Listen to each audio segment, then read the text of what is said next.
Shosti! Tuseme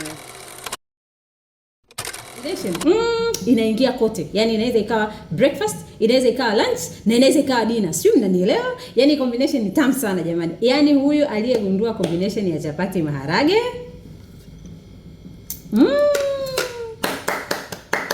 Shout out to that person. Wherever aliyefanya. Yaani to you. Ya biashara si tu vile unasema nimeweka mtaji ndo nimefanya uwekezaji wa biashara. Uwekezaji wa biashara ni pale ambako biashara yako inaweza kufanya biashara nyingine nje ya biashara kwa kutumia hiyo hela ya biashara.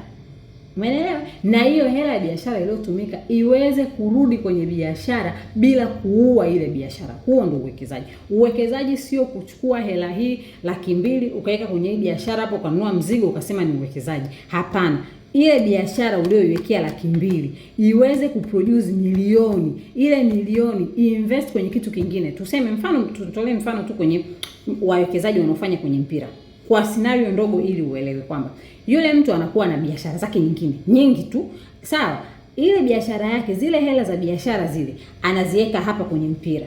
Hapa kwenye hii timu anayoiwekea hapa, kupitia hii platform hii anatangaza biashara zake nyingine. Kupitia hii platform hii attract partnerships wa kufanya naye biashara nyingine. Ndio maana watu wengi ambao wana invest kwenye hivi vitu vikubwa tunavyoviona hawatoki kwenye hiyo, kwa sababu ndani yake kwamba wametoa hela kwenye biashara ili watangaze biashara bila kuharibu mwelekeo wa biashara nyingine, bali kuendelea kutanua biashara zao.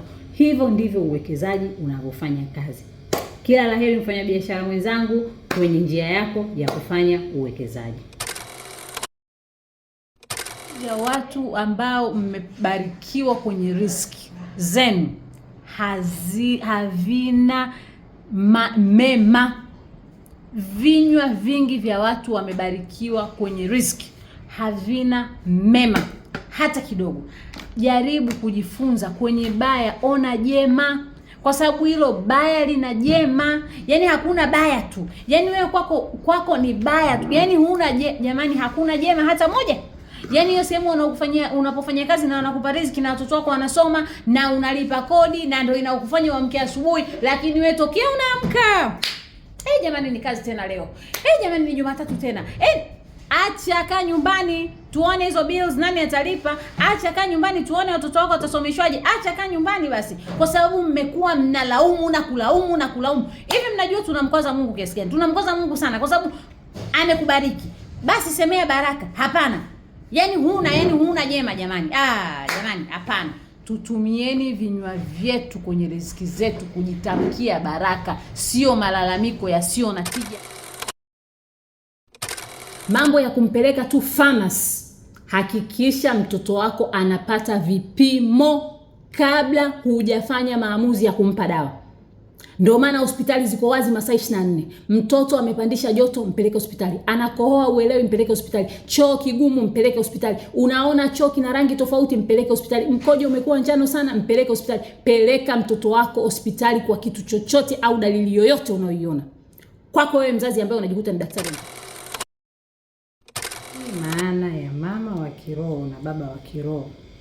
Yes, tuachane na saizi tunakutana na wababa wa kiroho tukiwa watu wazima. Tunasema ni wachungaji wa makanisa yetu au ni viongozi wa makanisa yetu, au mama wa kiroho ni kiongozi wa dini wa kanisa yetu na kadhalika. Lakini mimi kwa uelewa wangu kwamba naamini kwamba mama wa kiroho waliwekwa kuwe na utaratibu wa kuwa na mtu ambaye anakuguide au kukuongoza kiroho. Mtu aliyeshiba kiroho ili akuonyeshe namna ya mambo ya kiroho yanakufanyika. Mambo ya kiroho ni ukaribu wa Mungu, kufanya ibada, kutoa sadaka, kufanya maombezi, kujua neno la Mungu. Yote hayo yanayohusiana na ukaribu wako na Mwenyezi Mungu. Huyo mtu ndo anapaswa awe anakujenga.